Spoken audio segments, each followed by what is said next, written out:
Vice-Chancellor, ladies and gentlemen, today's graduands, may I welcome everyone to the University of Newcastle on this beautiful morning. We've gathered here today, this morning, to confer awards on those who've satisfied the Council of the University that they've met requirements for admission to awards undertaken in the Faculty of Economics and Commerce. I'd also like to draw your attention to the list of prizes which is set out in the program. These have been awarded on the basis of academic merit.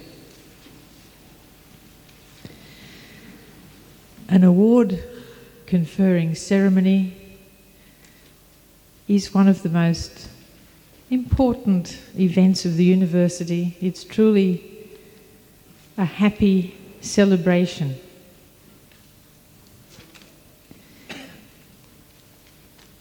We come here, of course, the university comes here, puts on its academic robes in order to congratulate and recognise the work of the graduates today. We have these ceremonies primarily not just to give out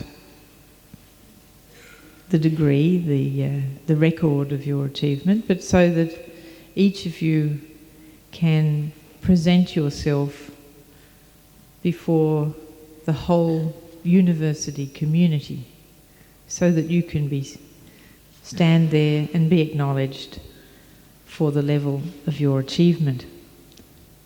We do that, we invite you here to present yourselves in the presence of the university and also in the presence of families and friends.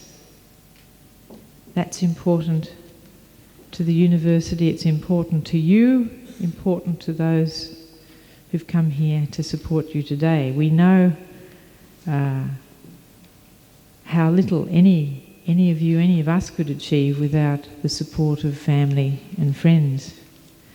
Some of you today may be the first in your family to receive an award from this university. That's an extra cause for celebration for us. And it's good to see so many here today. Parents, spouses, children, we welcome that. It's an effort to achieve an award in this university. It's not easy. It takes years, it takes effort, many sleepless nights, many anxieties with assignments and examinations. But today I hope every one of you taking an award will feel happy and relaxed. That's what it's about. Of course, by now it's already April. Some of you will perhaps be already working in your chosen field, business, economics, commerce. Some of you perhaps going on to higher degrees. Whichever that is, we wish you all good fortune. There is a transition from moving from the relatively sheltered life of the university into the harsh realities of working life out there. And for a while, no doubt, some of you will put behind you the years of university, being preoccupied with what you're doing. But in future, I'm sure that you will, as most of us who've been through this experience ourselves have done in the past, you will in future turn back to the university, turn back to the times of your study here, and want to maintain and renew the connection with the study that you did and with the university that you attended. Because the university represents a continuity of the idea of learning teaching, study, research. It's a continuity that goes on in the institution, and we hope that you take away that idea with you as something that will be a continuous experience in your own lives. And more formally, you will as you become a full member of the university, you become a member of the convocation, and in that way you can maintain formal contacts with the university, take part in the elections of members of the University Council, perhaps stand for election yourselves, but in any event be involved in the activities of the university. So a transition, yes, but a continuity that we hope will stand you in good stead through your lives.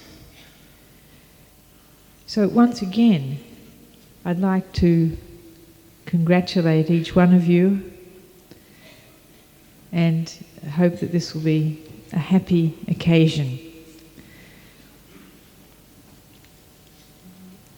And now we will proceed with the program, and before we go to the conferring of awards, we have the great pleasure of hearing an address from Professor Tom, who is the Vice-Chancellor of the University of New England.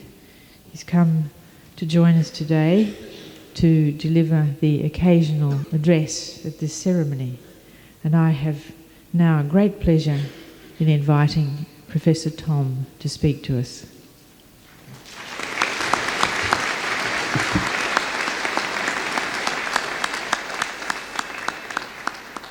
Chancellor, Vice-Chancellor, distinguished guests, graduands, families and friends.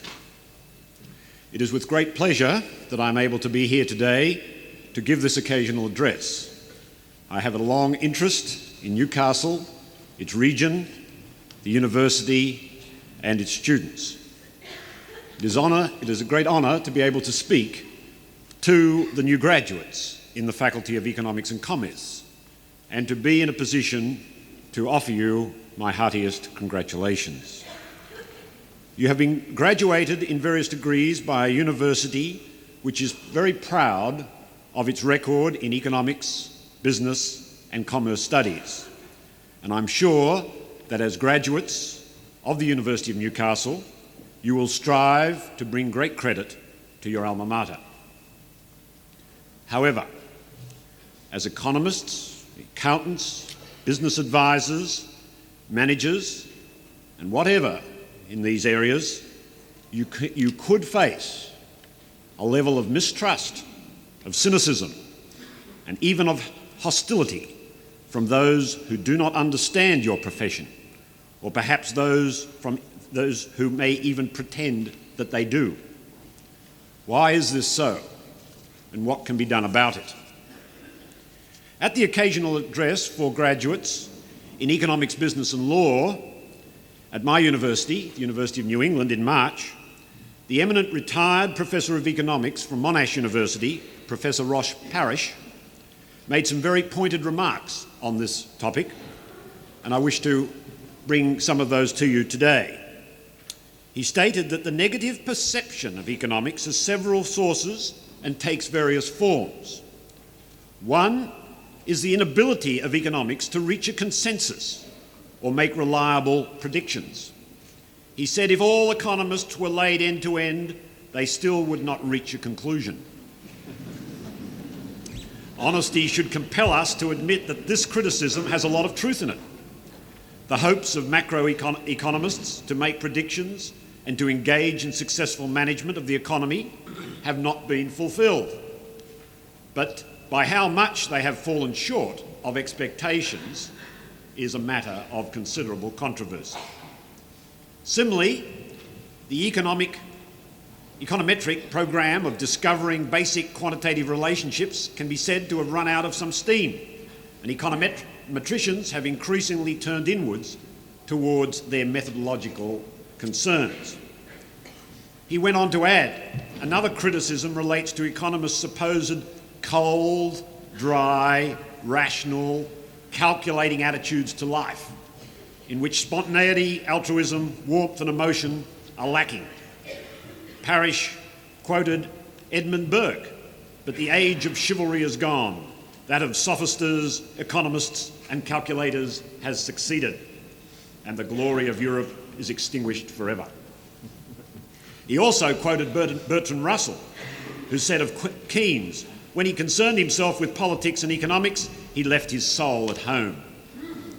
So Parrish was able to conclude, even our sexuality of economists, has been impugned, and if all economists were laid end to end, they still would not reach a climax. Professor Parrish advised UNE graduates to be as non-calculating, as unselfish, as unemotional as you want. It is nothing to be ashamed of. This address to graduates was selectively picked up by the financial press in a number of journals throughout Australia. Tom Connors, a former student of Parrish, writing in the Canberra Times, puzzled over the remarks of his former mentor. Ross Parrish, he said, was a hard-nosed economic rationalist and not given to presenting the sort of advice he gave at UNE. Time has obviously mellowed him, and he's feeling a little guilty about being a practitioner of the dismal science. As a non-economist, but one who has been exposed personally to 3 years of undergraduate study in the discipline, I must admit many years ago, plus being involved with academics in economics and commerce faculties at 4 Australian universities, I'm led to puzzle from time to time over the usefulness of the concept of rational economic behaviour, especially of the economic man of economic theory, that calculating, utility maximising, horribly rational individual who will always act in a way that maximises his gain from the use of resources at his command. Note the sexist nature of the terms that I've used. I've sat across the table at faculty meetings from economists who seek to demonstrate the scientific rigour of their discipline, often disparaging the soft positions taken by colleagues in other social sciences and the humanities. These economists stress the utility of their quantitative methods of computer-based modelling, which could put them and their discipline in the same intellectual league as the hard sciences like physics. I am in no position to comment on whether your lecturers at Newcastle have taken such positions with you, but it has not taken me long to discover that my own perceptions, plus reinforced by those of Professor Parrish, are also the concerns of quite a few professional economists in the Western world. 2 agricultural economists have recently argued that their profession has, I quote, become preoccupied with the notion of being and being viewed as a scientific profession. This has led to a predilection for models, data and quantification, for dealing with economic efficiency issues that are tractable and reflective of the late 19th century marginalist school of economics that accentuated mechanistic, deterministic, static and utilitarian approaches, unquote. Professor Stonehouse at Guelph University in Canada has gone on to argue that these characteristics have been the precursors of some rather significant potential problems for the agricultural economics profession. That profession, he said, is increasingly in danger of losing relevance, credibility, influence and the support of their client industry, of policymakers and of the public in general. Many of the more recent environmental and ecological problems and issues are viewed as not being readily amenable to analysis through conventional approaches using conventional economic theory, according to these economists. Examples of such issues include greenhouse gas emissions and their global warming consequences, CFC emissions and depletion of the protective ozone layer in the stratosphere, nuclear power plant, waste disposal, disposal of PCBs and other hazardous and toxic wastes, gaseous emissions from industry, households and agriculture and their acid rain consequences, agricultural activity related to non-point source pollution in downstream watercourses.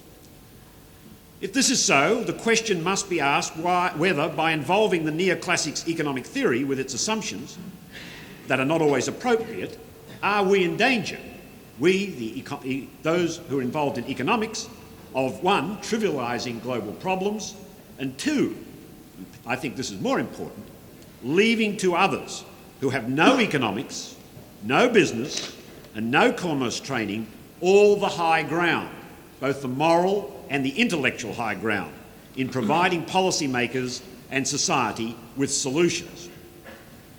Last year, I read Mitchell Waldrop's book on complexity, the emerging science at the edge of order and chaos. In this book, he described the emergence of interdisciplinary thinking, impatient with linear, reductionist, single-discipline approaches, and determined to demonstrate the value of new, unified ways of thinking about natural systems and human behaviour. Meetings of Nobel Prize-winning scientists and economists at the Santa Fe Institute in New Mexico led to exchanges of ideas of great value to social scientists. Waldrop noted that in the late 1980s, the researchers who gathered there were an eclectic bunch, ranging from ponytailed graduate students to Nobel laureates such as Murray Gell-Mann, Philip Anderson in physics, and Kenneth Arrow in economics. But they all shared the vision of an underlying unity, a common theoretical framework for complexity that would illuminate nature and humankind alike. Now, what was amazing to many physicists who were there in the company of these economists at Santa Fe was the obsession of the economists with mathematics. Some of the physicists were awestruck as well as being appalled. They were almost too good, said one physicist who remembers shaking his head in disbelief. It seemed as though the economists were dazzling themselves with fancy mathematics until they really couldn't see the forest for the trees. So much time was being spent on trying to absorb the mathematics that I thought they were often looking at what the models were for and what they did, and whether the underlying assumptions were any good. In a lot of cases, what was required was some plain common sense. Maybe if they had lower IQs, they would have made better models. The physicists had no objections to the mathematics itself, of course. Physics is by far and away the most thoroughly mathematised science in existence. But what most economists didn't know and were startled to find was that physicists are comparatively casual about their maths. They use a little rigorous thinking, a little intuition, a little back-of-the-envelope calculation, so their style is readily quite different, said Kenneth Arrow, the economics laureate, who remembers being pretty surprised himself. And the reason is that physical scientists are obsessed about founding their assumptions on theories on empirical fact. It is clear to me, then, that there are many who believe that economists have placed too much faith in neoclassical theory and accompanying quantitative methodologies, which could be seen to be inadequate in dealing with the increasingly complex and uncertain issues facing modern society. The global economy, the national economy, the regional economy, the firm, the family, and of course the individual are confronted by massive uncertainties, centred upon fickle and capricious human behaviour. And human behaviour is not easily quantified. The knowledge that you graduates have acquired at university in business management, in accountancy, commerce and economics is fundamental and provides you with valuable insights into such behaviour. But use it with caution. Be aware of the limitations of available quantitative methods, of the need to question underlying assumptions in particular cases, and most important, be prepared to use qualitative judgments, taking into consideration the wisdom of others. I'd like to briefly illustrate this address by referring to an economist who had a great appreciation of many disciplines, of many methodologies, and who could expound great truths without recourse to highly mathematical methodology, nor to high theory. I refer to Bruce Davidson, Dr. Bruce Davidson, the outspoken critic of the Ord Dam project, who died recently on the 22nd of March. He had a fairly uncompromising, straight up and down neoclassical view of the world, but this he put in the context of a clear understanding of the capacity of the Australian people and the Australian land to perform in certain ways. Apart from demonstrating Dr. Davidson's courage and tenacity, the Ord controversy and his related work on irrigation were important for a number of reasons.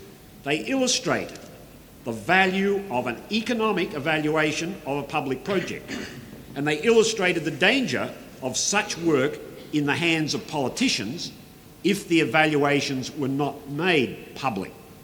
And third, they hastened the decline of the influence in Australia of the irrigation cargo cult. Bruce was a great Australian academic. He exemplified the vital values of integrity and remorseless dedication to logical inquiry and fearless exposition of its result. What he showed to me was how a trained economist who thought broadly about his subject could provide such a critical role in public debate and accurately predict outcomes to highly complex problems through a combination of careful analysis of the empirical evidence available to him, laced with a solid application of common sense. His impact on the development of agricultural policy in Australia has been undoubtedly controversial as well as consequential, as witnessed by the obituary statement given by the former politician Peter Walsh in The Australian on the 6th of April. For me, therefore, the great challenge of the economics profession is not to abandon the neoclassical economics and the use of quantification to solve complex problems, so much as to search beyond those confines for a broader, more all-encompassing theoretical and empirical framework. Such a framework would need to be able to embody all human motivating forces, economic and otherwise, and to be sufficiently robust to address the multiple dimensions of society's problems. Economics could still form the centrepiece, but it should not be the only piece. Tackled the right way, to provide balanced answers and solutions, economists could regain their former ready acceptance, their relevance, and their influence on policymakers and society. Your training in the Faculty of Economics and Commerce will enable you to pursue careers of great value to Australian society or to other societies from which you come. You will add value to that contribution if you can bring to the problems that you face an appreciation of the fact that whilst profit and utility maximisation are powerful motivating forces, they are not the only ones. Humans are also motivated by a concern for aesthetics, for preservation of natural and cultural heritage, and for other social, spiritual and ethical considerations. Society will welcome your ideas, your efforts, especially if they embrace a sympathy for all human values, as well as embrace a sympathy for other social sciences and humanities disciplines, which strive so hard to also obtain an understanding of both rational and irrational human behaviour. Pursue excellence at all times with the skills and knowledge at your disposal, but remember to listen to the advice of others who may bring to human problems the perspective of a journalist, a lawyer, a sociologist, a historian, a psychologist, a geographer, or even a philosopher. Most important, it is to listen to your heart and the hearts of your fellow citizens as you work to make the world a better place and as you go forward to help others manage their business affairs. Let me wish you all the very best in the development of your career and in your pursuit of happiness in the service of humankind. And on this day of celebration, let's forget words like dismal science, and let's forget dry and cold and calculating. Let's think of warmth, let's think of emotion, and today, of all days, go out and hug an economist. Thank you.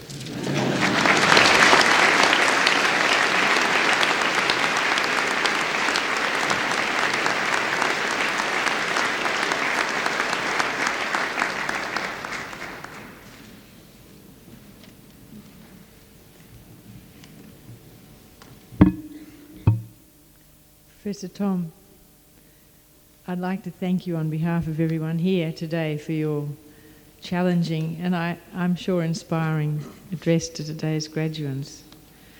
An excellent message for them. We now will proceed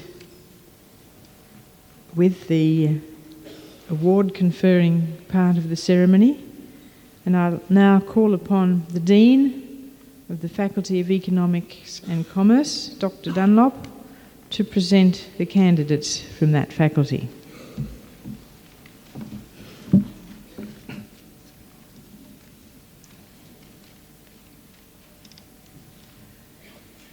Will all candidates for admission to awards undertaken within the Faculty of Economics and Commerce please stand?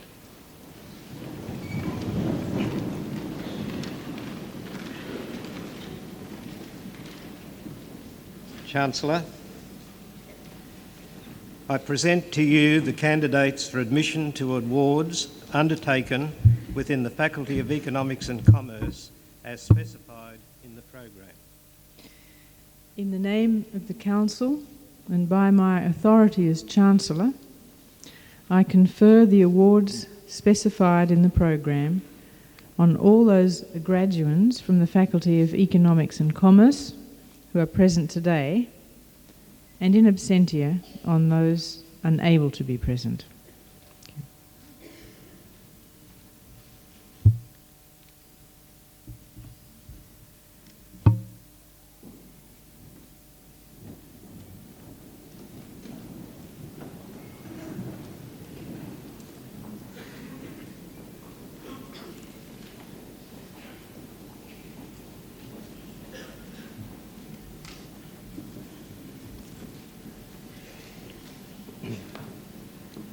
Chancellor,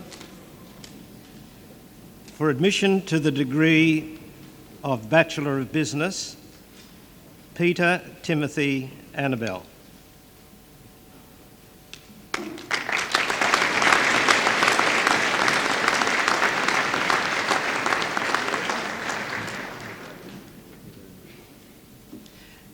Chris Cameron Bamback.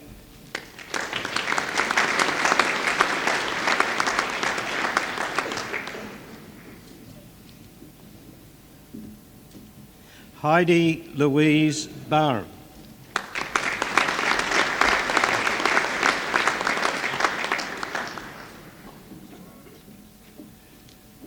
Stephen Edward Blanche.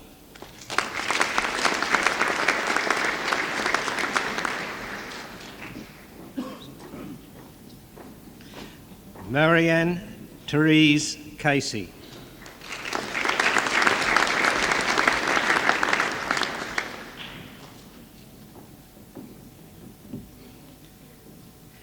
Mary Kathleen Chifley.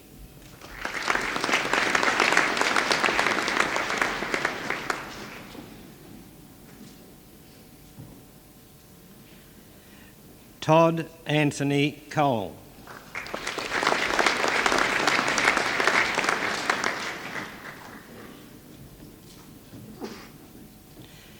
Ainsley Marie Cockbain.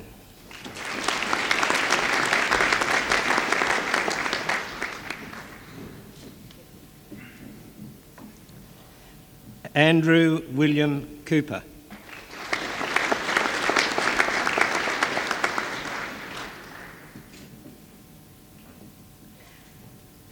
Felicity Jane Davey.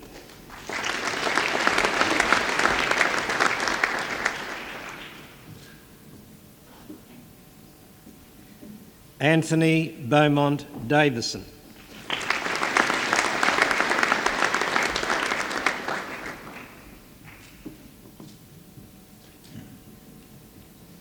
Timothy Hugh Dixon.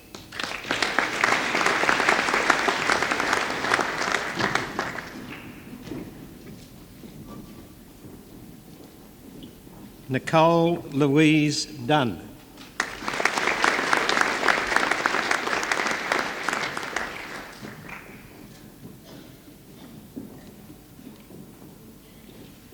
Jennifer Louise Elsden.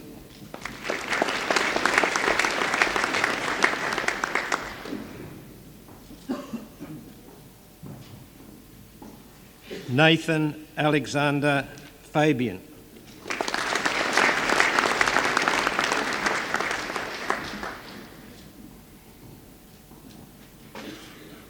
Murray Paul Frangs.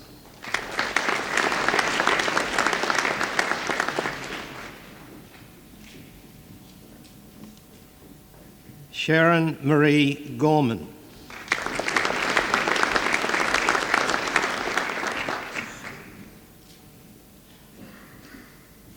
Nicholas Charles Green.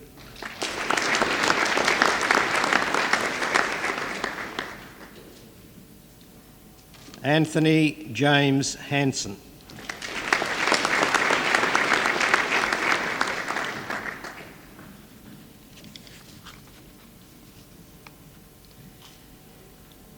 Andrew Peter Hewson.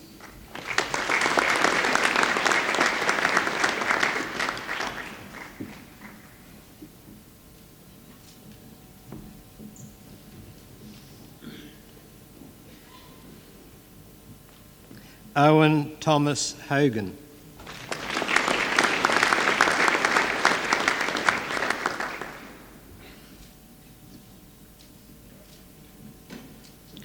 Colleen Mary Johnson.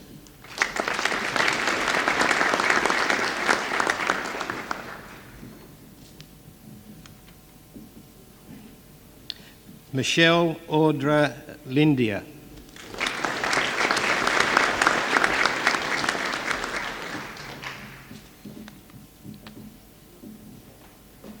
Mark Chung Patrick.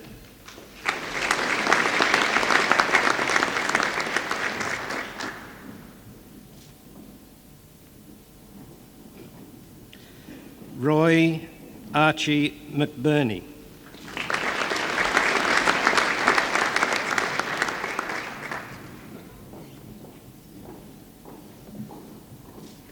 Anne Wendy McDonald.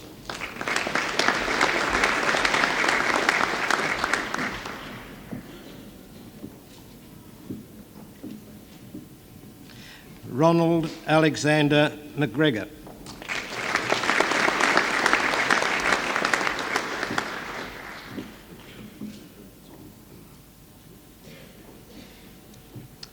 Jane McWilliam.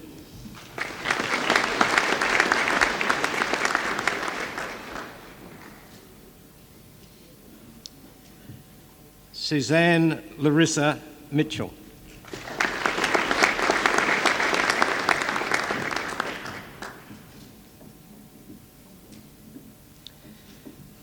Emma Kirsten Moore.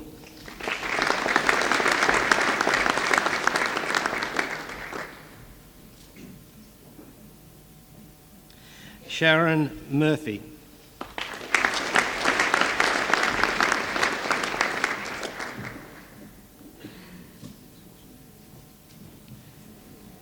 Travis Warren Muscroft.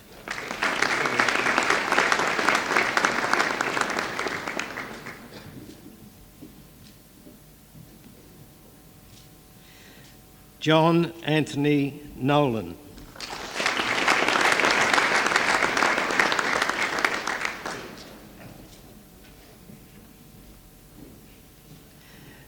Danielle Padrica.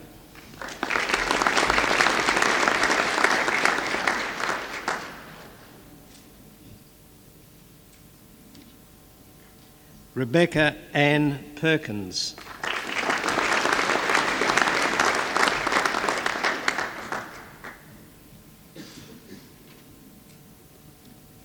Kylie Cherie Portelli.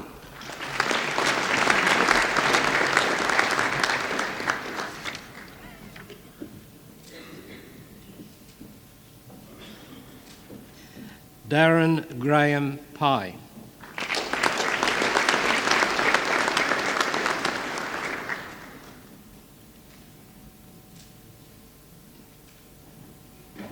Stephen Michael Remington.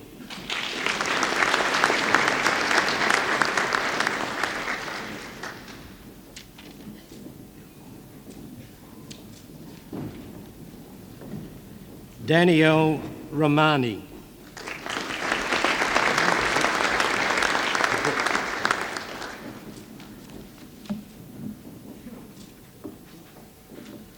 Michael John Scully.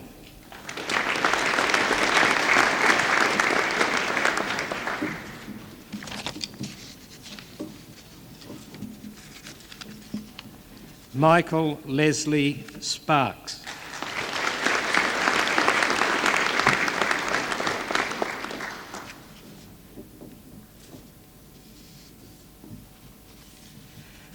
Rebecca Steer.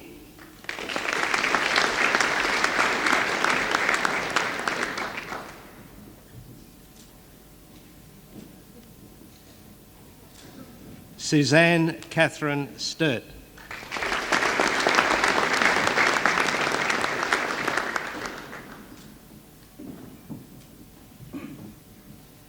Alison Mary Taylor.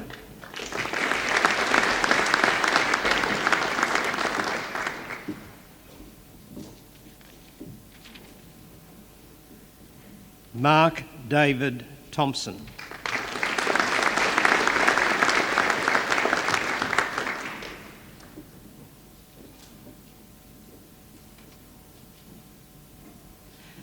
Yvette Catherine van Velzen.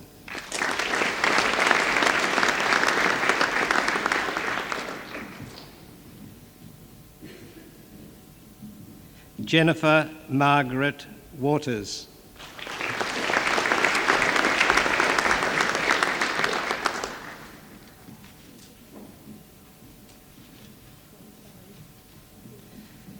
Rebecca Wiley.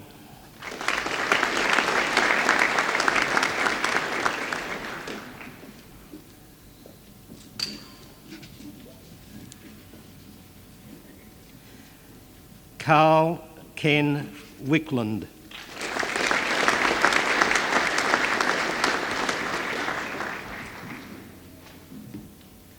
Brett Andrew Workman.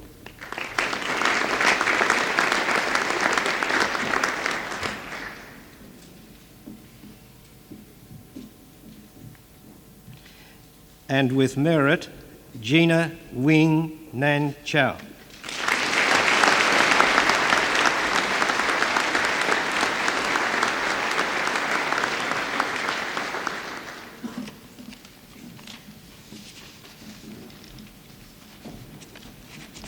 Chancellor,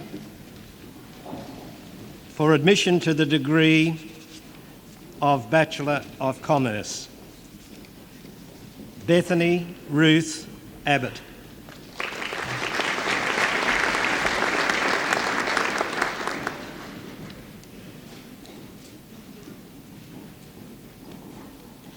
Alan John Abrams.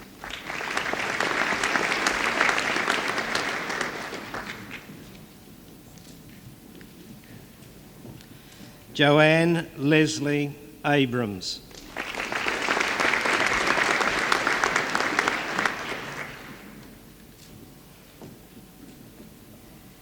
Wendy Ann Adams.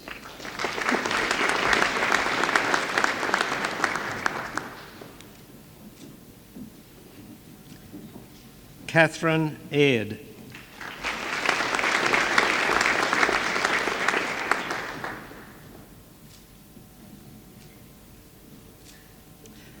Kristen Marie Alexander.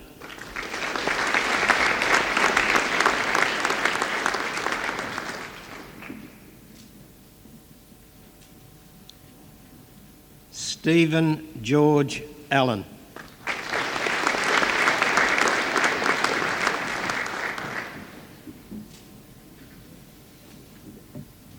Todd Andrew Amos.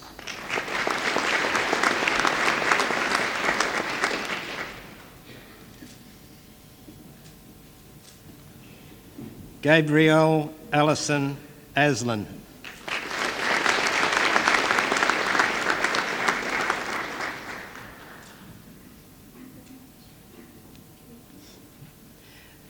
Deborah Myrtle Barr.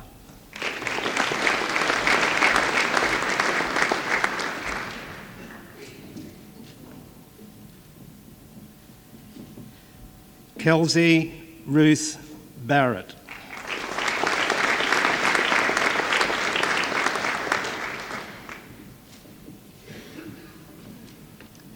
Lorna Beck.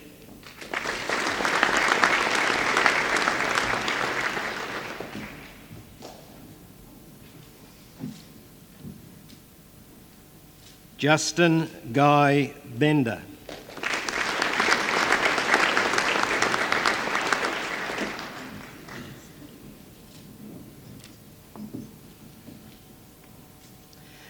Dean Andrew Bajelinovich.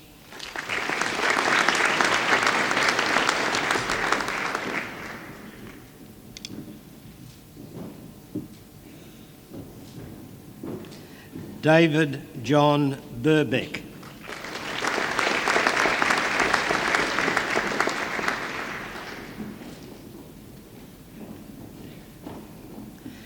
Christopher Allen Blanche.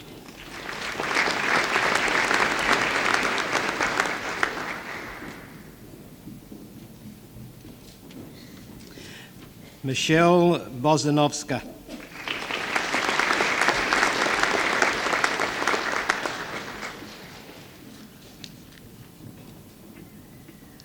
Stephen Wayne Bright.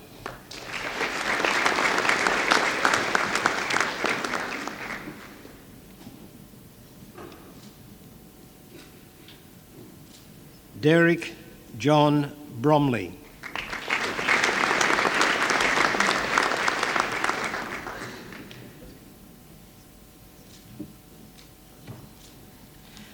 Craig Sinot Hartley Buckles.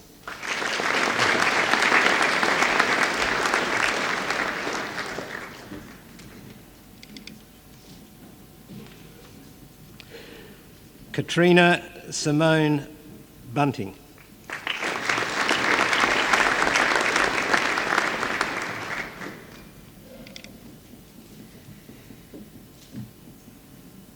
Philip Lyle Burgess.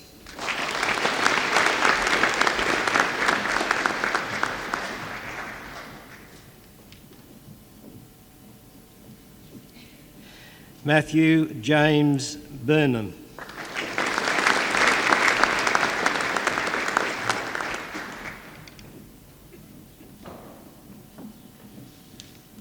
Sonia Marjorie Campbell.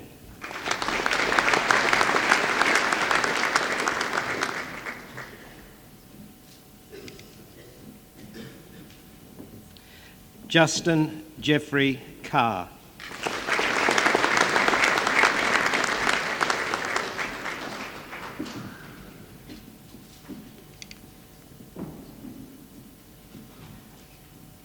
Thari Janet Chow.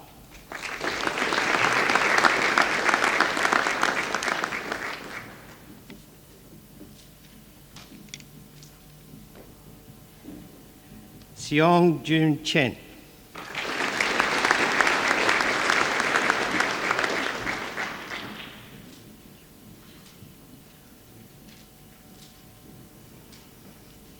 Vivian Wai Koon Cheung.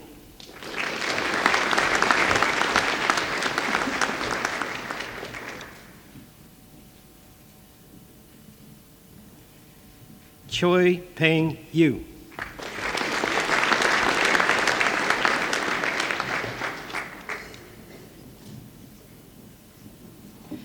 Yvonne Yi Chung.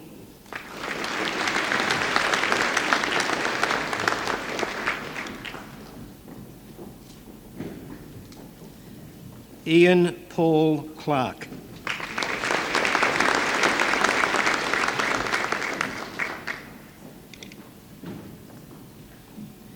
Nicole Louise Clark.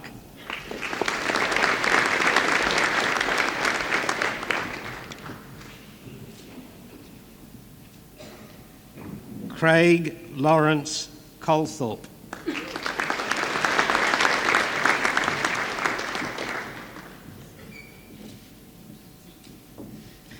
Bruce James Coulter.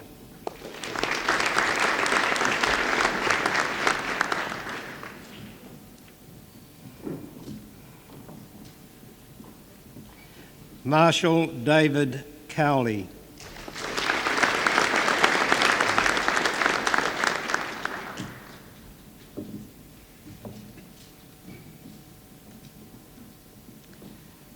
Alison Jane Cunningham.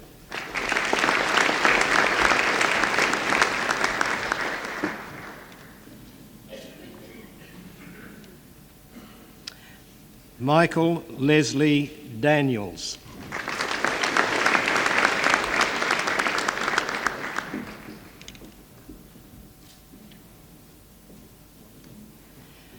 Paul Gary Davis.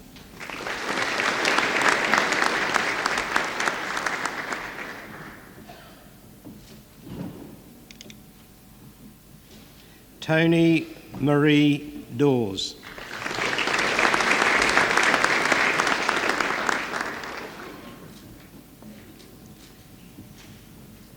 Julie Ann Dean.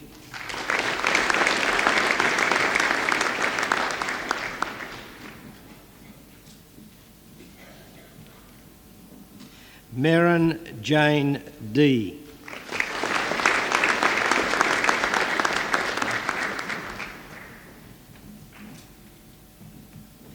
Derek Owen Dowler.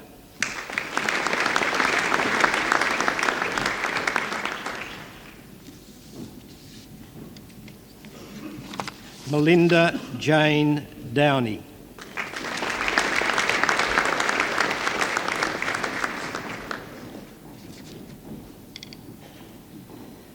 Graham Kenneth Doyle.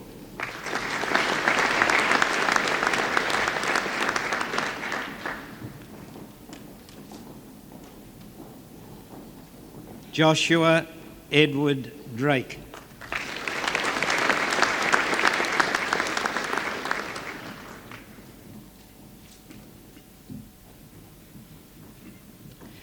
Stuart Maxwell Ducat.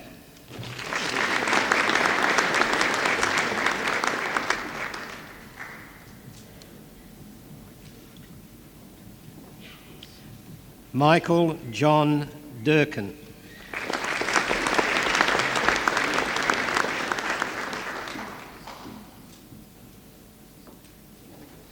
Melinda Jane Easton.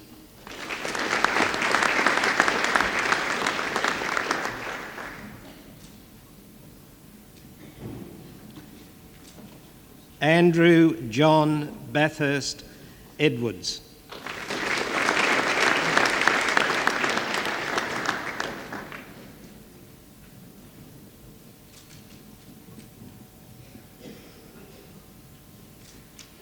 Beng Ko E.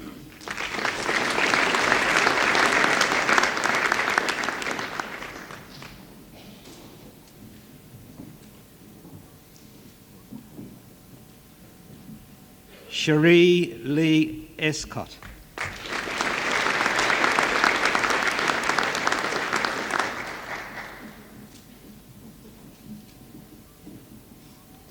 John Edward Fahey.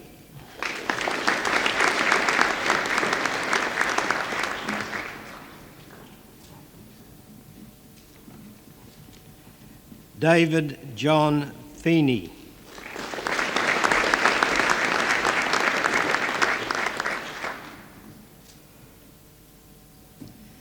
Ellie Ferguson.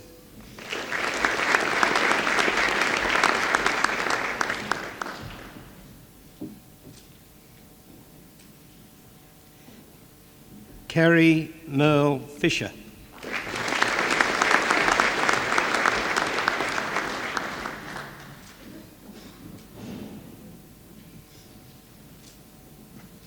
Jem Murray Fitzpatrick.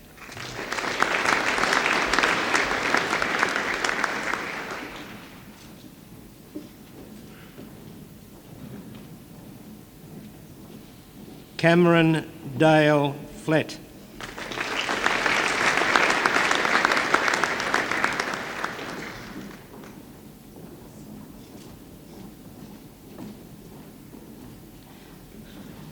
Fu Yan Yan.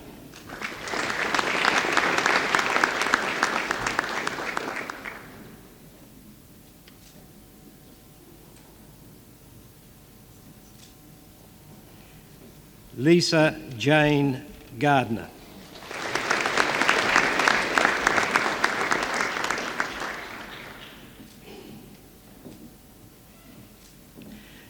Alan John Gibson.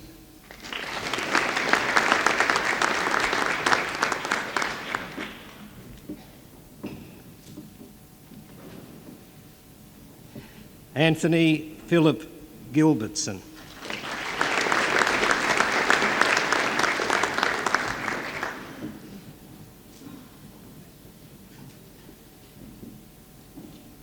Andrew Michael Gilmer.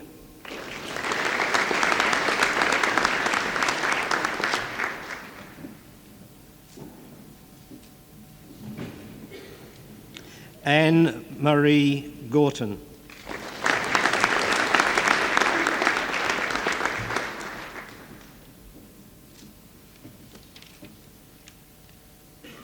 Jane Isabel Geyer.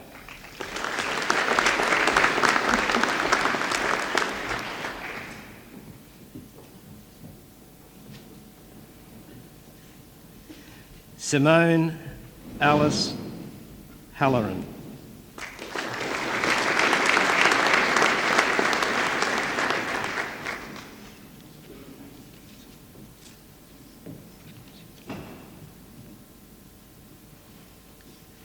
Sylvia Hutsioanu.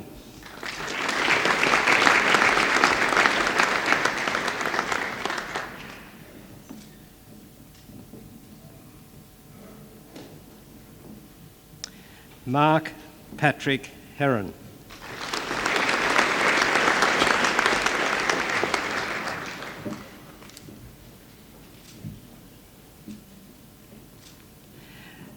Danny Wai Kong Ho.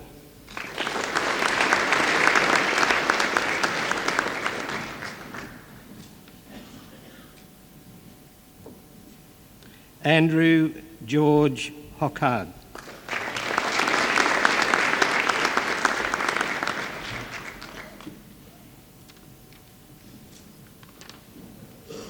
John Denton Hawley.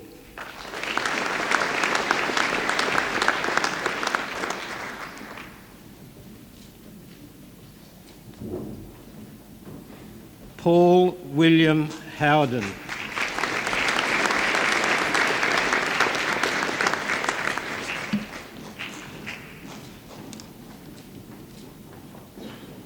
Patricia Gay Hudson.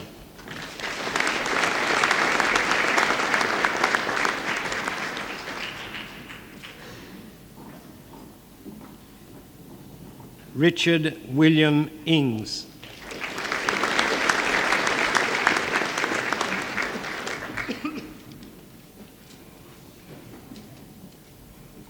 Heath Crispian Jones.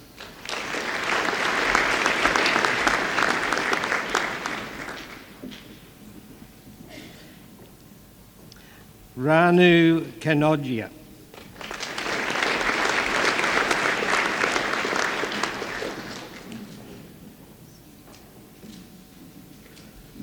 Ali Karimi.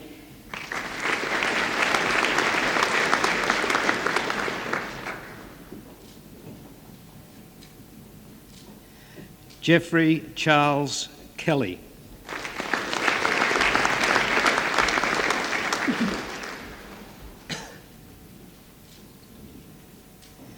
Rachel Antoinette Kelly.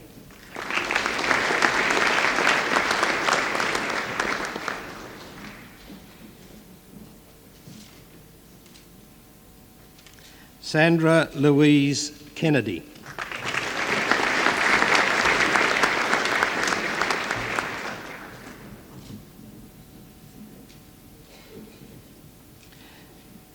Matthew Douglas Kerr.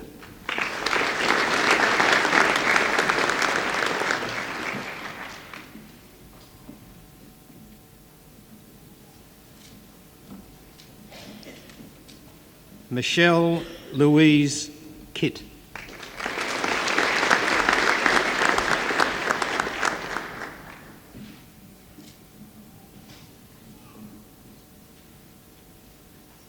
Grant Philip Knight.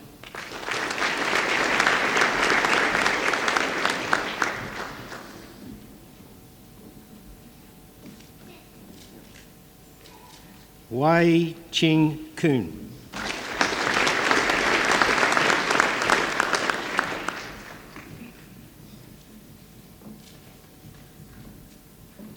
Tanya Joy Lake.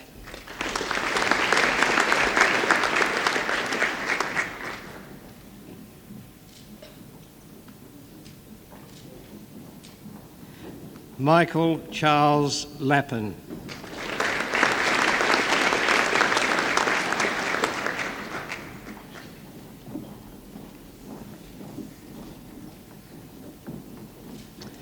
Veronica Evelyn Law.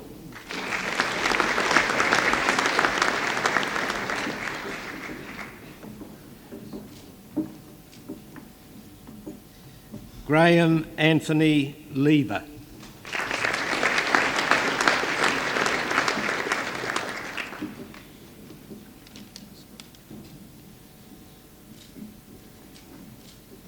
Mi Ling Lee.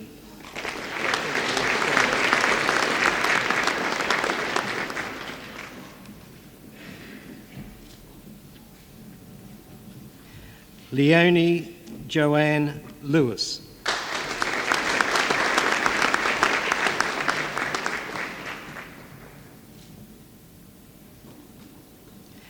Helena G. Wai Lee.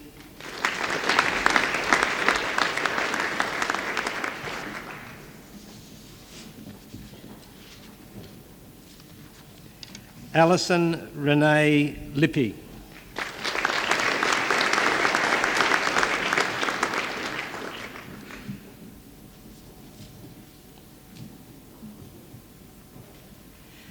Stephen John Loney.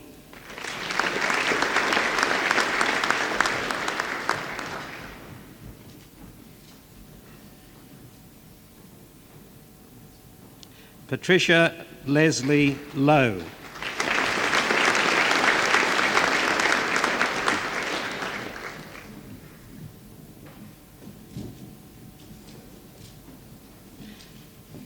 Michael David Lynch.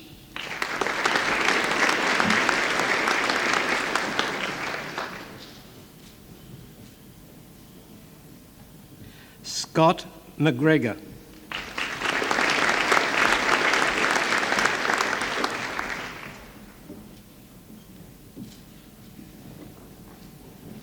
Kim Lorraine Marker.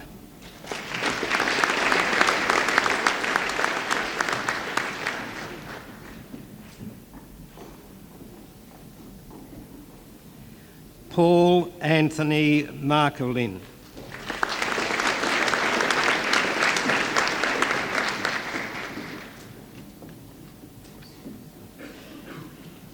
Tony James Martin.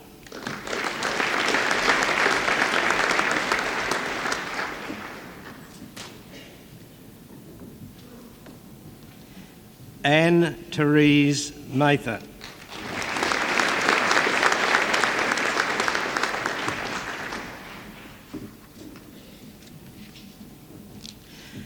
Kim Louise Mayo.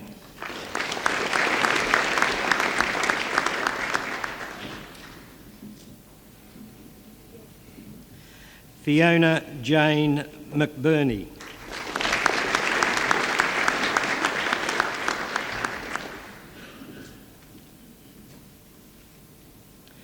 Andrew Stewart McEncrow.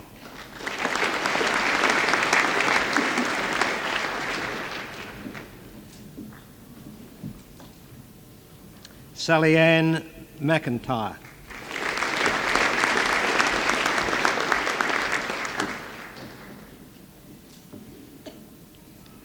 Cameron Charles McIntosh.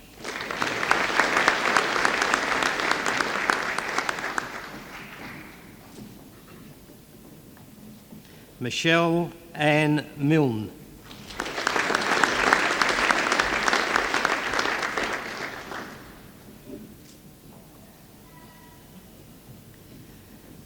Natalie Gay Mitchell.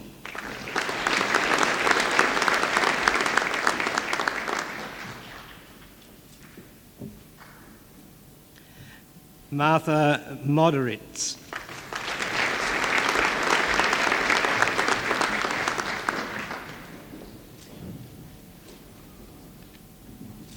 Laris Damien Moore.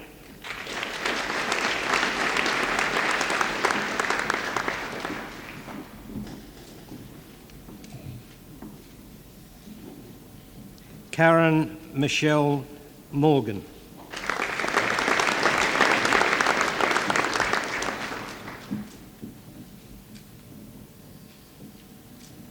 Jane Elizabeth Murray.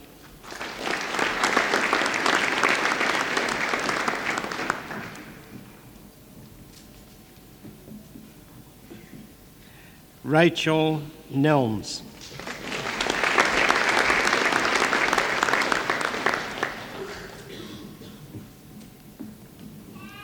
Aaron Richard Newman.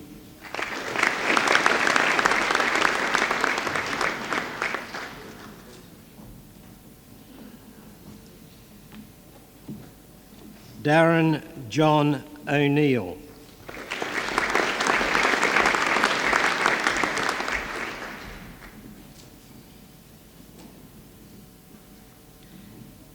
Pang Boon Hong.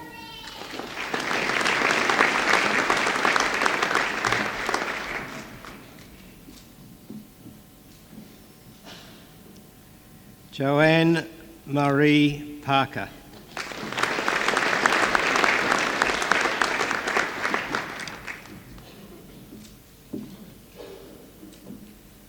Yvette Suzanne Parrott.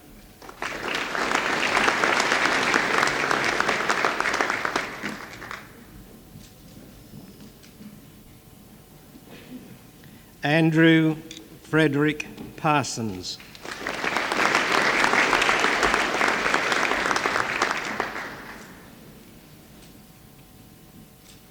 Leanne Partridge.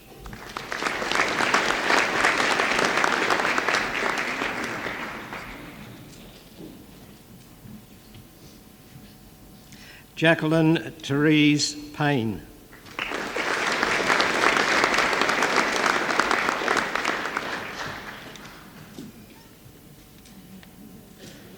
Jason Kevin Pepper.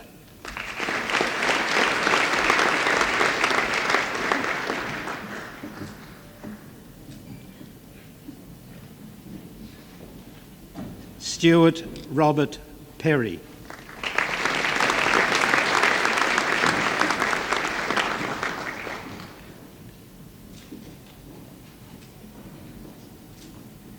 Jason Nicholas Phillips.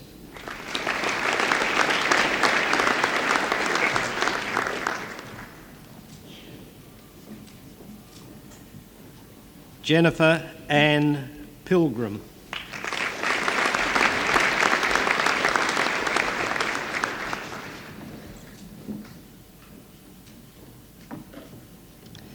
Enzo Perillo.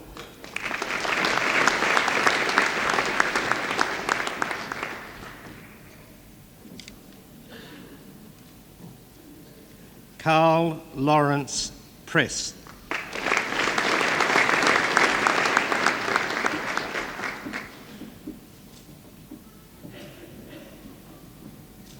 Brendan Sidney Price.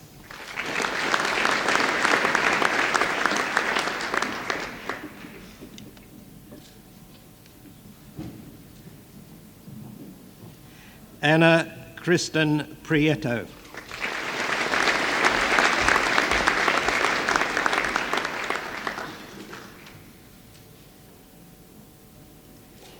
Annette Myra Pulbrook.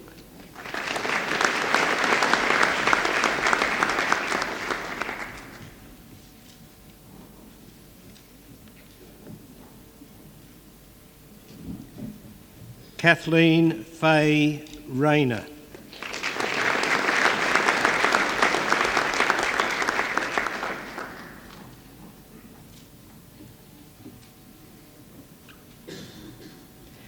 Anne Mary Redman.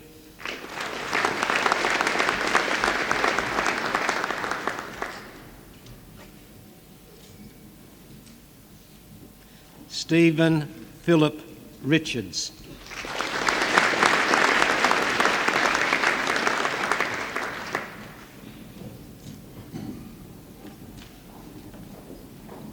Darren John Riley.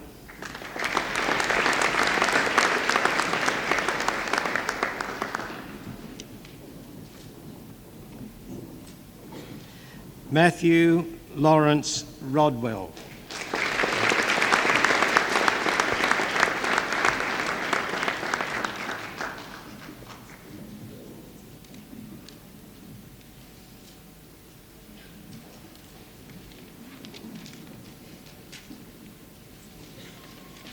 Andrew Peter Rundle.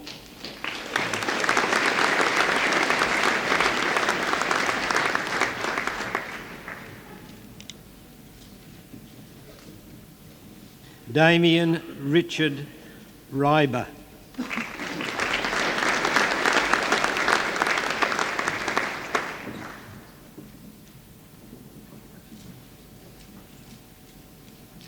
Veronica Sawang.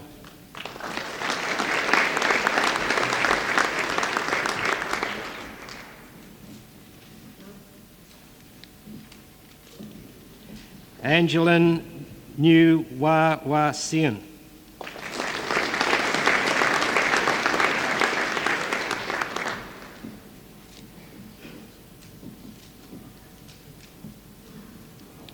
Philip William John Sheridan.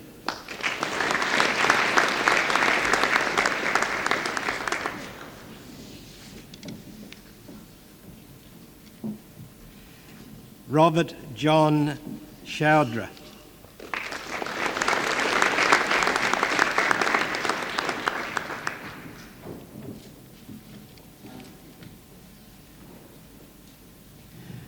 Joseph Tihomir Sirich.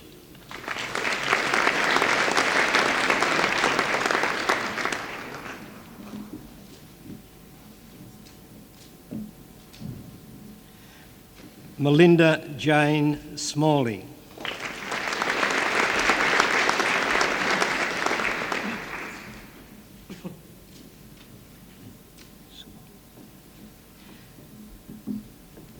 Megan Song.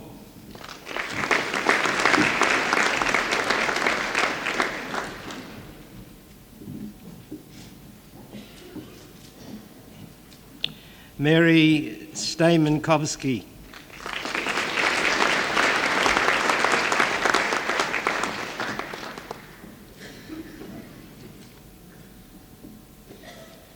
Christopher John Stevenson.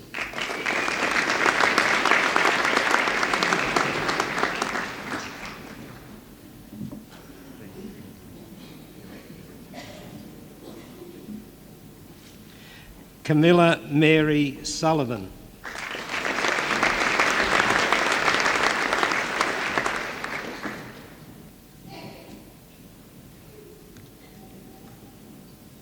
Shane John Sutton.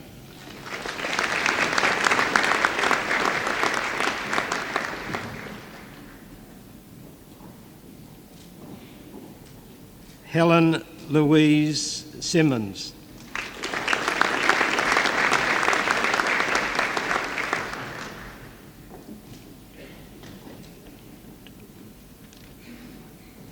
Susanna Tunchevsky.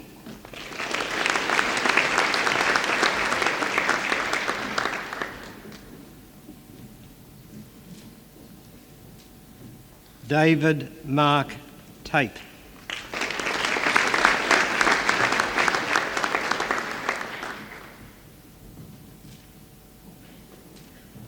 Gary Charles Thiessen.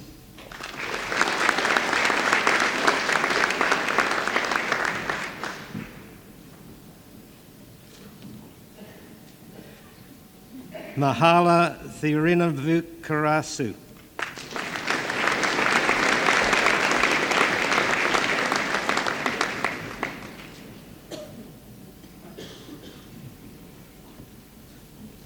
Audra Emma Thompson.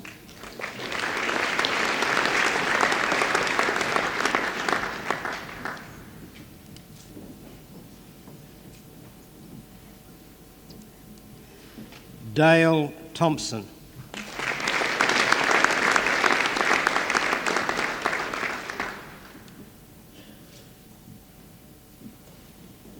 Christopher John Turner.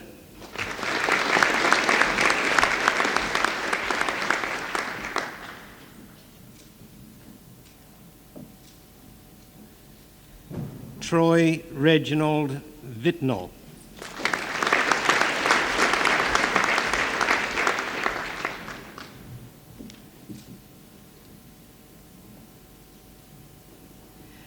Vanessa Simeng Vong.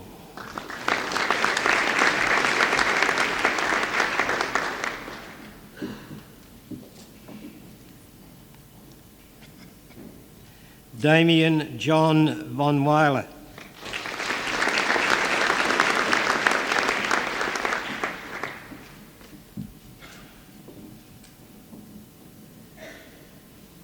Brett Raymond Walker.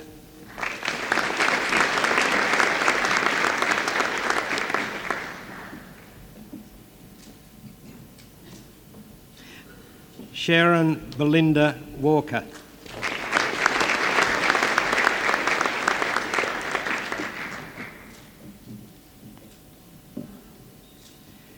Jane Elizabeth Watkins.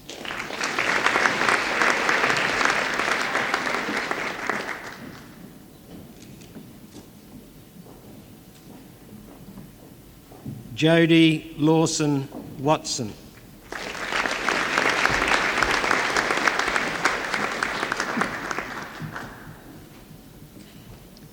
Karen Watts.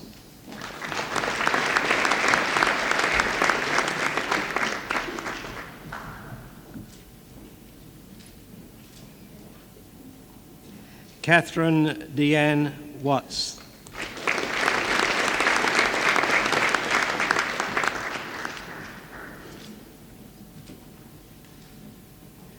Scott Adrian White.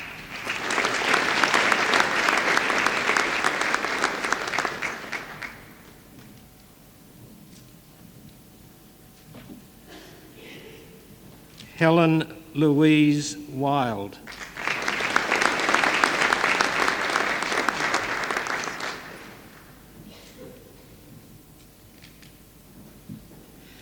Sian Louise Williams.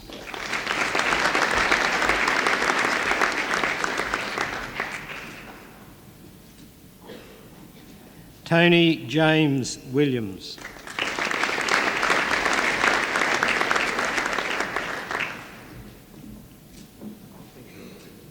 Adam Paul Wilson.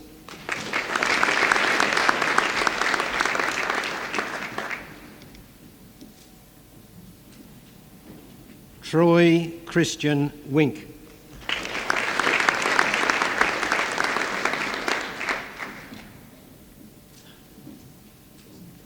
Melissa Carolyn Windsor.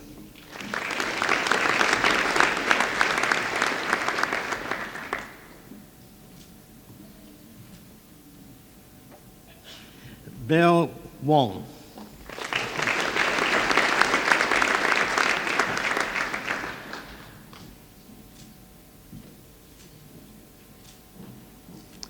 Oliver Joeen Wu.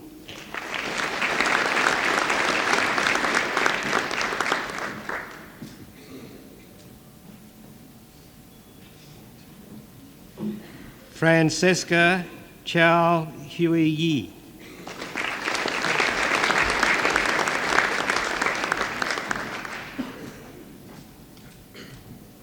Anthony Vincent Young.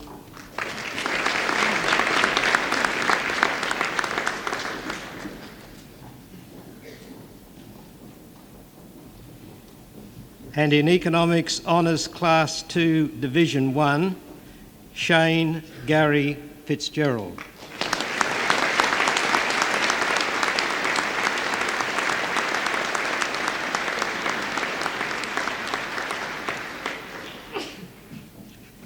Chancellor, for admission to the degree of Bachelor of Economics, Philip David Allen.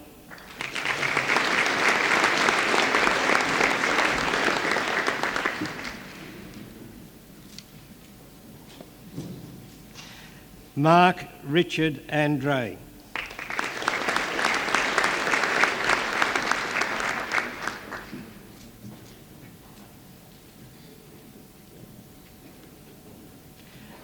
Ross Macquarie Ashby.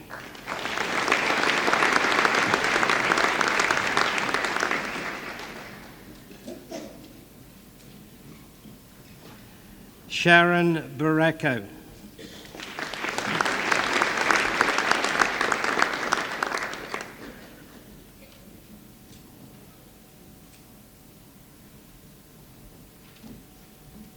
Paul Neville Bell.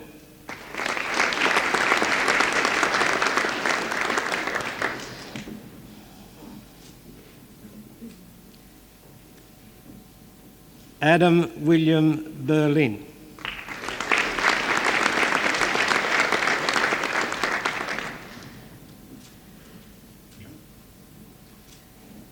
Joanne Therese Bird.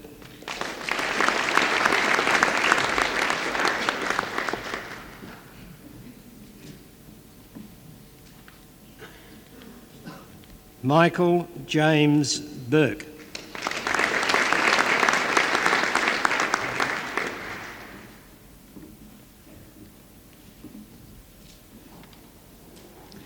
Kevin Ian Burns.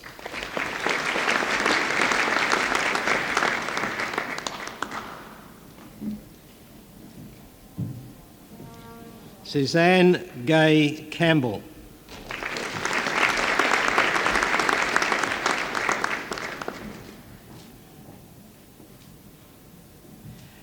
Natalie Lorraine Kant.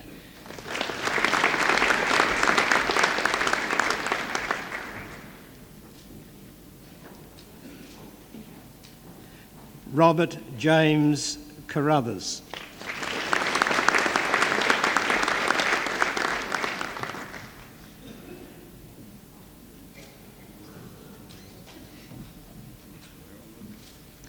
Paul Senchi.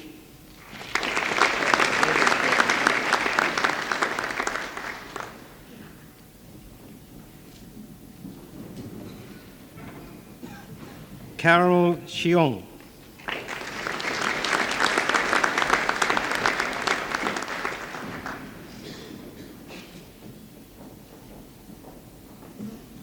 Michael Young Choi.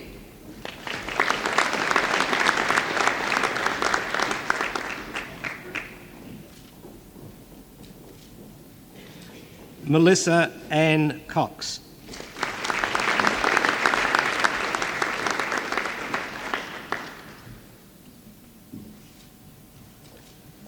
Sharon Lee DeBonis.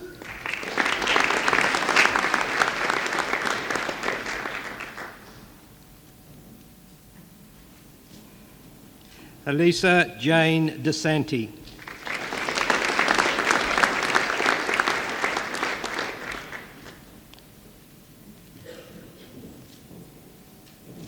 Rodney Allen Dickinson.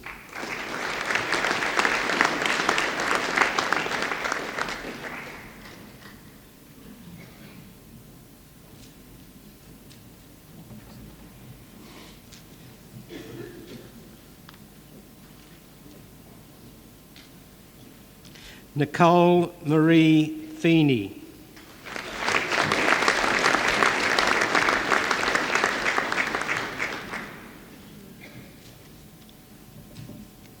Michelle Louise Frampton.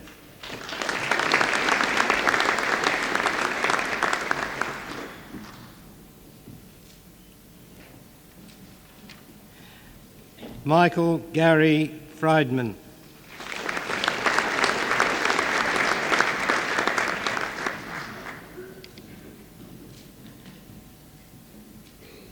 Tristan Jonathan George.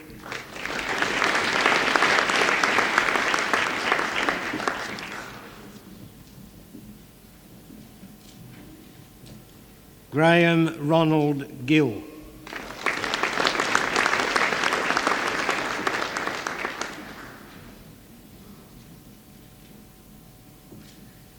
Jason Roger Gleeson.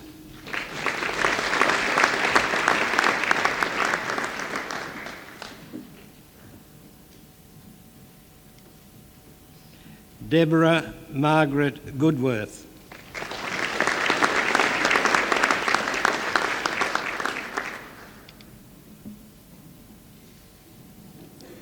Kelly Marie Hamilton.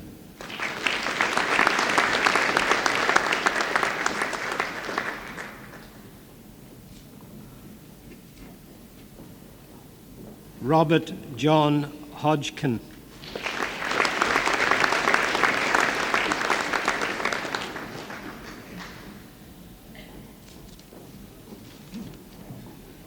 Megan Elizabeth Hose.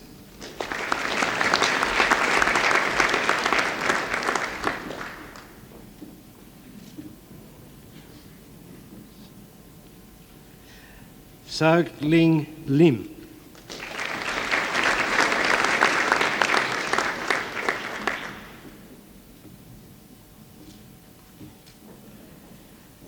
Terry Ann Mackenzie.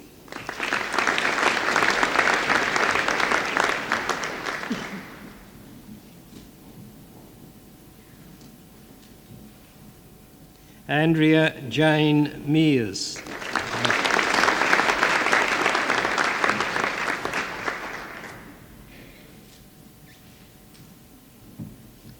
Anthony David Mervyn.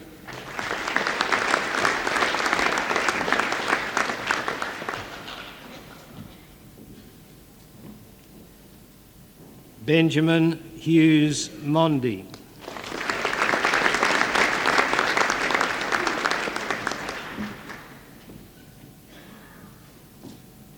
Trudy Jane Moore.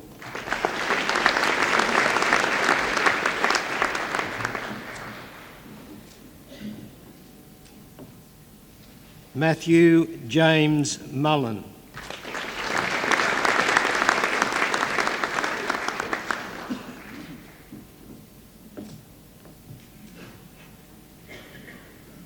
Martin Peter Murphy.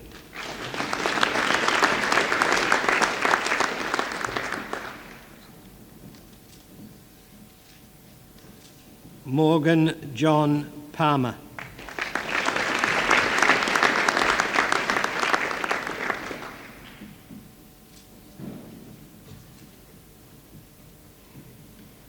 Grant Lee Partridge.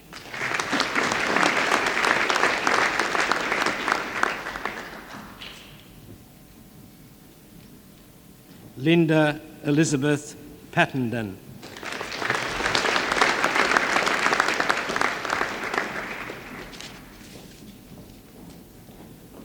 Jason Leonard Poyle.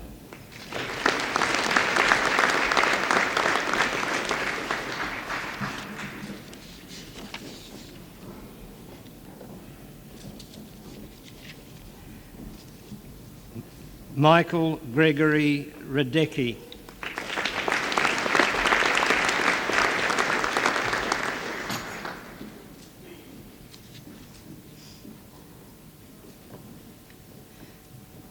Kieran Peter Arch Rochester.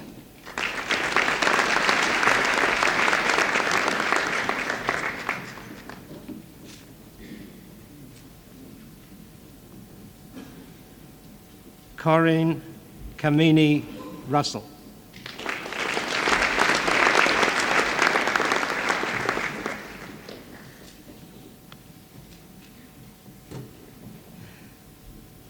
Lula Susanis.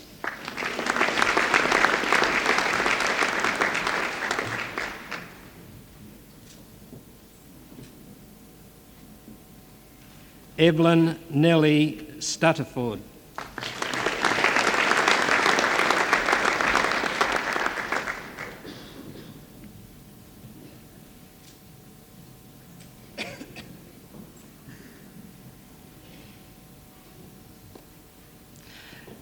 Lisa Marie Tate.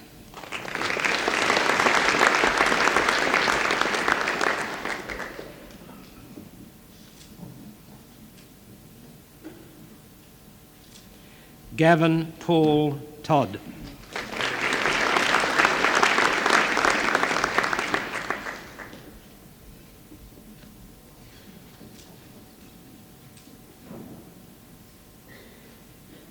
Matthew James Vincent.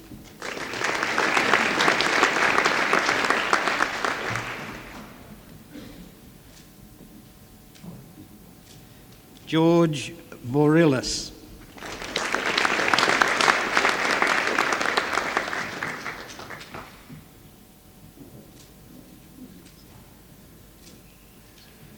Joanne Marie Walker.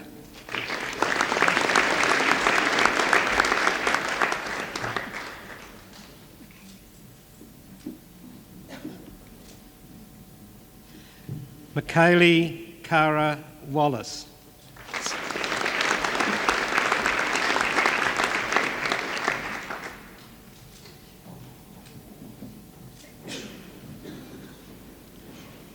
Belinda Jane Wilson.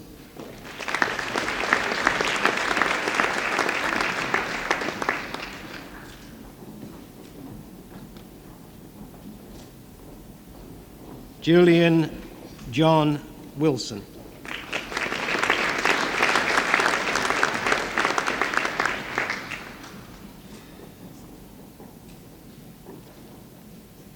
Karen Lisa Wilson.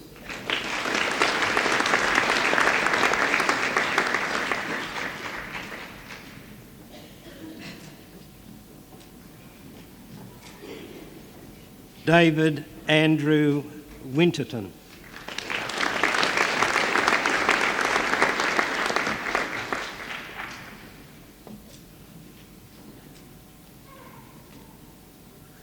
And with honours, Class 2, Division 2, John Kevin Fairs.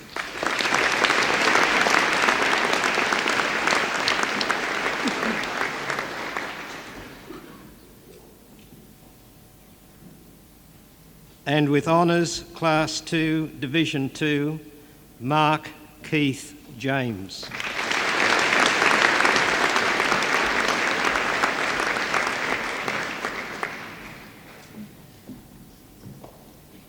And in Industrial Relations, Honours Class 2, Division 2, Kim Angela Layton.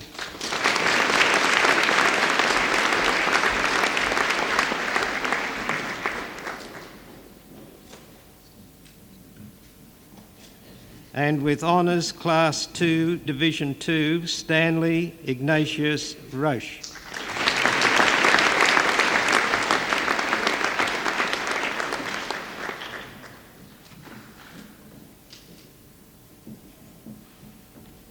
And with Honours Class 2, Division 1, Douglas George Biddle.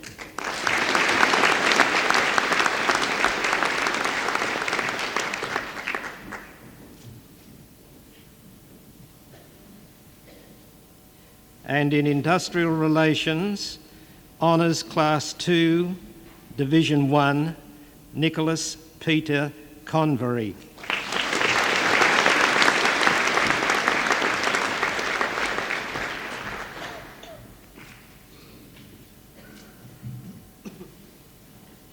And with Honours Class 2, Division 1, Nathan Mark Dalbon.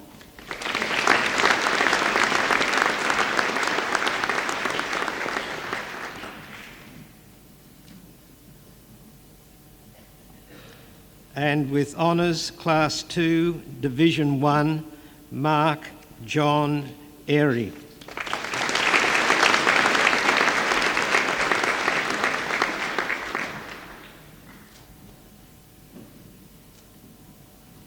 And with Honours Class 2, Division 1, Glenn Brendan Maguire.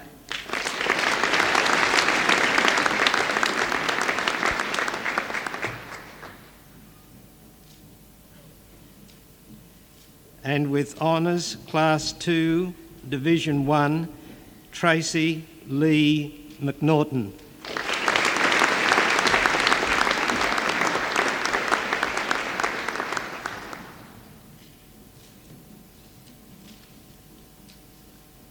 And with Honours Class 1, Dominic William English.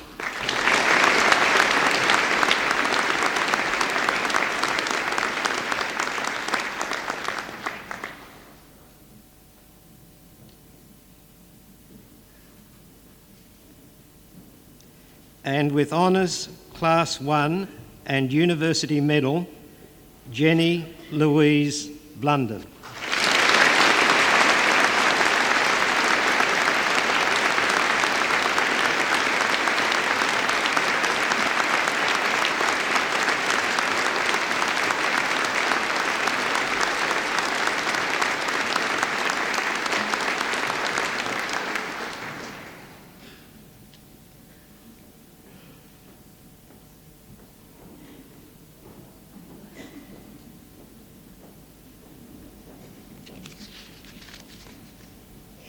Chancellor, for admission to the degree of Master of Business Administration, Michael David Bevan.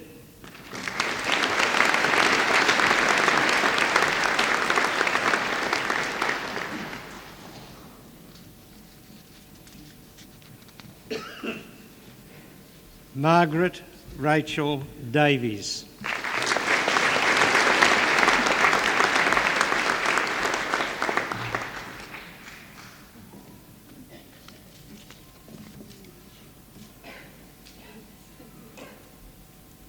Michael Alexander Forrest.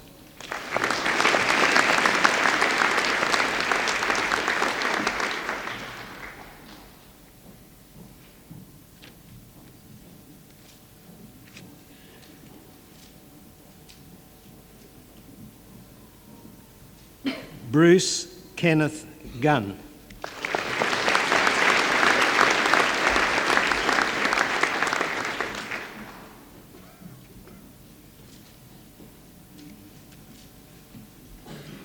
Barry Neil Hancock.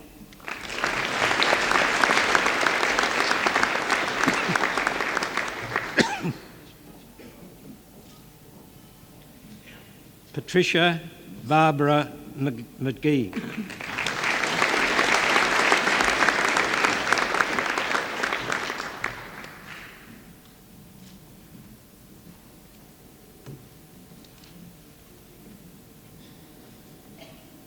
Lynette Ruth Smith.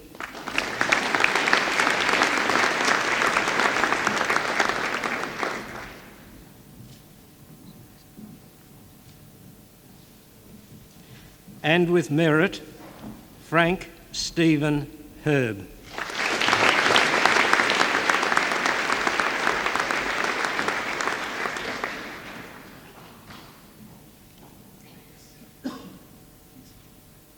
And with merit, Jeffrey Ronald Lillis.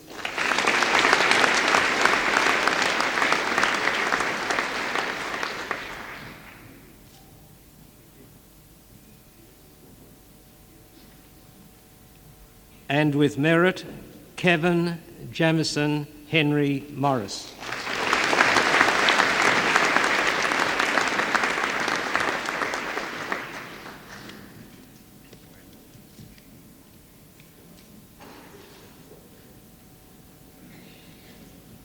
And with merit, Kenneth Charles Muir.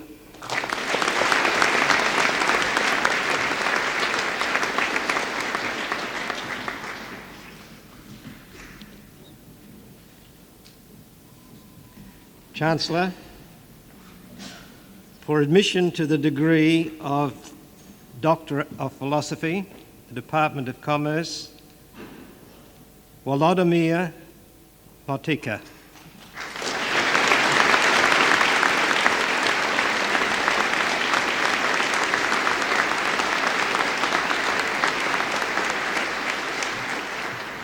Master of Commerce Honours from the University of New South Wales, and for a thesis entitled A Historical Perspective of the Development of Accounting Education in Tsarist Russia.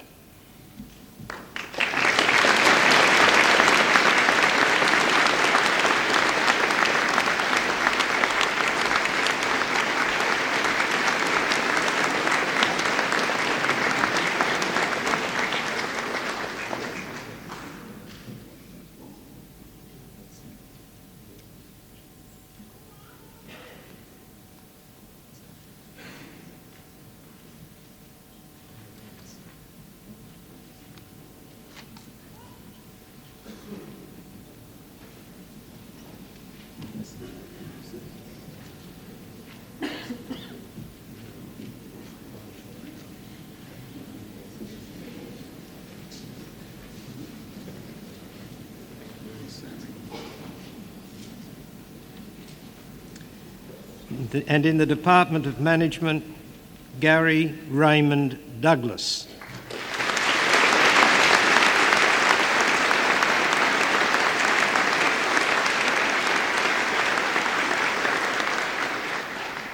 Master of Business Administration, and for a thesis entitled The Effect of Environment on Leader Behaviour, a partial test of the multiple influence model of leadership.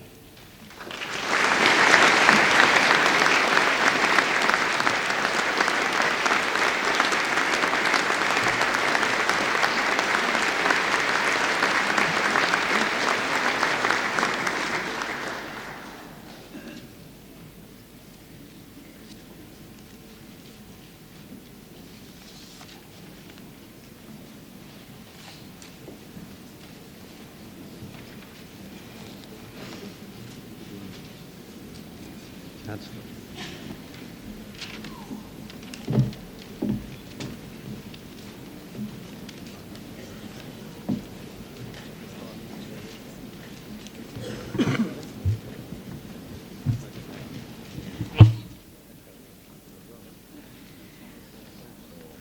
I now have great pleasure in inviting Mr. Frank Herb to respond on behalf of the graduates.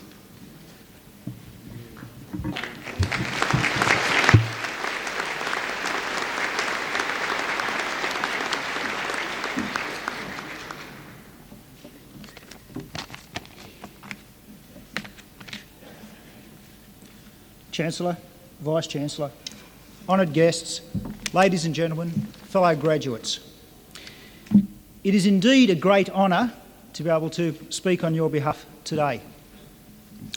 However, when Dr. Winston Dunlop invited me to speak today, I said, sure, but what was I expected to say? Well, Dr. Dunlop said, there's no prescribed format. I'd have about 5 minutes to talk, and just bear in mind the weight of the occasion. Well, after I hung up the phone, I thought, did he mean W-E-I-G-H-T, and that I should deliver a very solemn philosophical talk? Or did he mean W-A-I-T, and that after 2 hours of the ceremony I should deliver a very light-hearted and comical speech? Well, being neither a philosopher or a comedian, I'll attempt neither approach. But I thought about the weight of the occasion here today and realised that for the graduates, today represents both a very long wait and a very heavy wait. And reflecting on that wait of up to 5 years or so for some of us, I think this morning gives us a very good opportunity to thank all of those who have contributed to our success, who have helped us get here today. First of all, we should thank those members of staff of the university, members of staff who have attempted to pass on their wisdom and knowledge to us. I think our presence here today indicates that they have indeed been successful. Of course, we should also thank those who have perhaps helped us pay the bills along the way, whether they be family members, relatives, or company sponsors. Without them, I'm sure some of us would have difficulty being here today. One of the benefits of a university education is that it turns the individual into a truly delightful, loving, warm, considerate, thoughtful person for most of the year.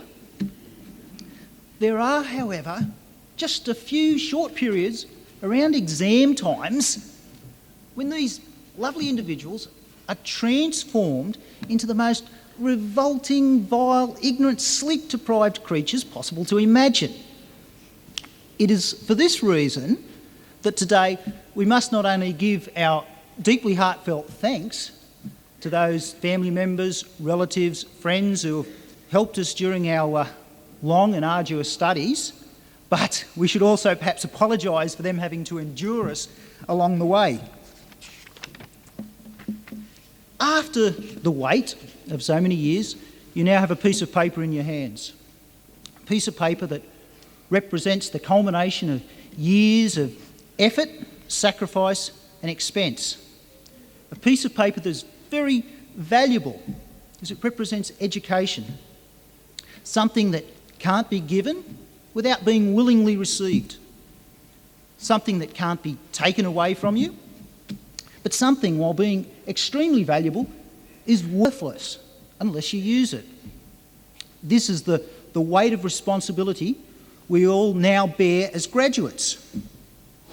For our journey has not ended here today, but has rather just begun. We now have the responsibility to repay ourselves, our family, our friends, and indeed society as a whole for the precious gift they have given us.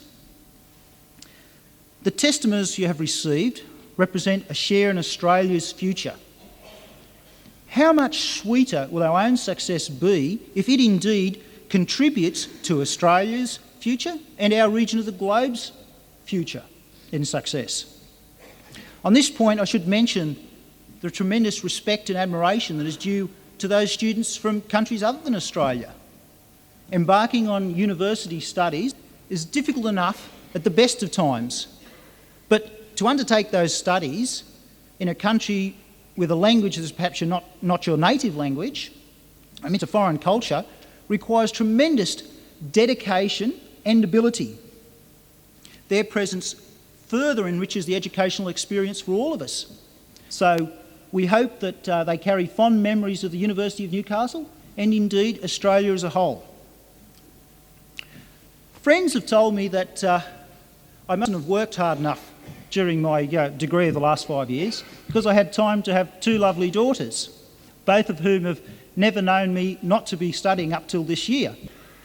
This has hopefully been a good role model, however, for my 4-year-old is absolutely adamant that as soon as she finishes preschool, she's going to head off to university. Today, we all leave as role models and ambassadors representing those who have contributed to our success. Saying thanks in words is easy. The real thanks will be using this precious gift we now have to face the challenges ahead in a way that will make us all proud to be known as graduates of the University of Newcastle. Thank you.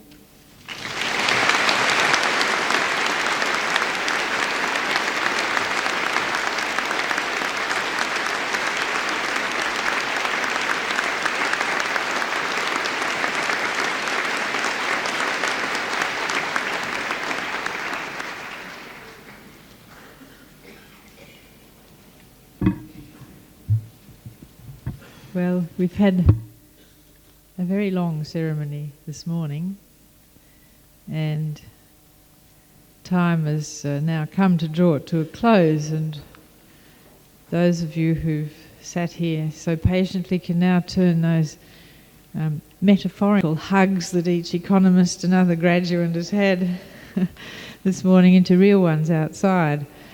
But morning tea, yes, it's still morning, will be served in the University Union shortly, and everyone, of course, is invited to take part in that. So I now declare the formal part of this ceremony closed.